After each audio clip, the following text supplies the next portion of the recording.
Hi, my name is Michael. I'm the Artistic Director and Manager of Australian Cottage Industries, which as we speak is in production mode. There's Lula, our Imagineering personnel person, and wonderful hostess. For those of you who are going to find your way to Sunbright Studios, for whatever reason, you'll find Lula an ever-smiling face to welcome you into our premises.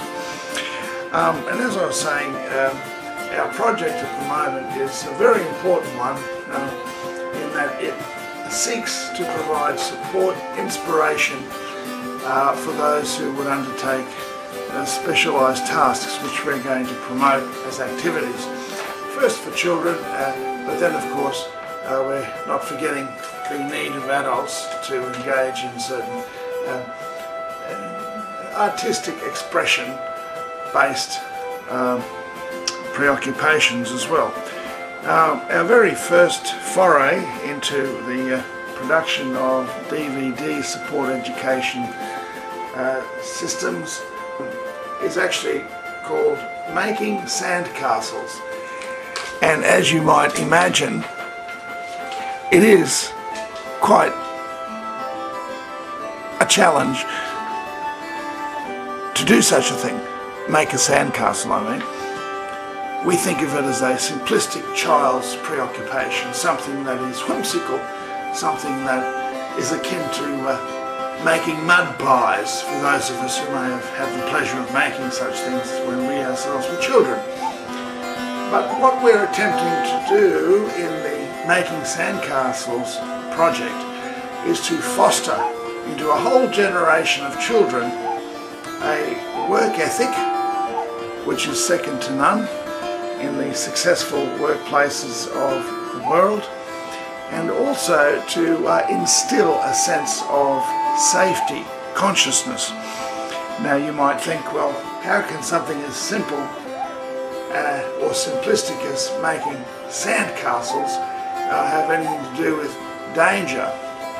Well, you have to appreciate that sand is most generally and widely found on ocean shores, the very same that are home to your carcarias carcarin or jaron, meaning great white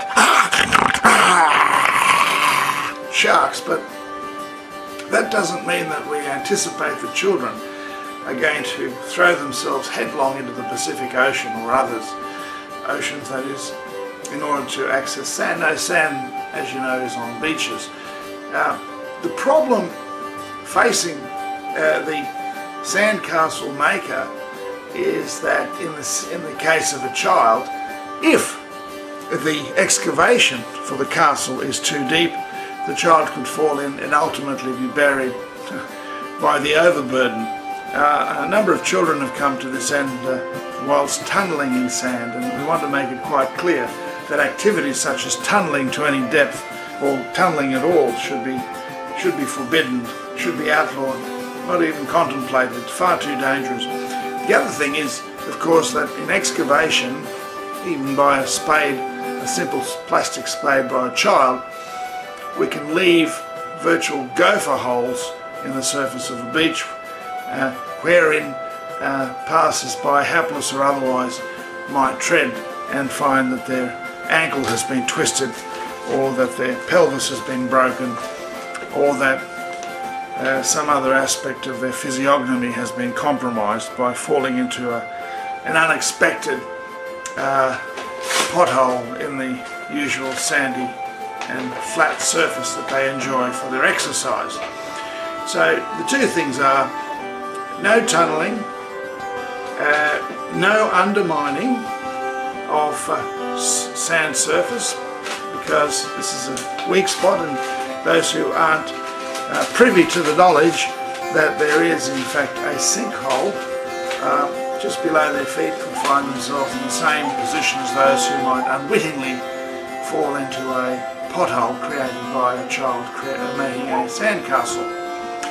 Okay, the other thing, of course, there are several and I can't mention them all here, is that in use of the sand spade, the trowel, the bucket and what have you, we have to make sure that we don't inadvertently or otherwise flick sand into the air, which could find its way into the eyes of not only the operator of the spade or bucket, but also passers-by or other children cooperating in the sandcastle project. So those are very important ideas, and let's not forget, of course, that one never turns one's back for very long to the ocean. Yes, so we have to make sure when we're excavating our sandcastle and building the same that we don't turn our backs on the sea. For so doing could, well, as you can appreciate, if there were to build a large swell unforeseen, it could come crashing down on the ill-prepared, and a child could be swept out to sea. So never turn your back on the ocean. Okay, now let's move to the project of sandcastle construction. We basically want to leave the project up to the child to determine the dimensions of the castle, the adornment of the castle by found objects such as seashells, seaweed and other pleasant potential decorations that nature has to offer in the way of found objects. But there are certain other dimensions that a child or maker of sandcastles needs to consider artistically.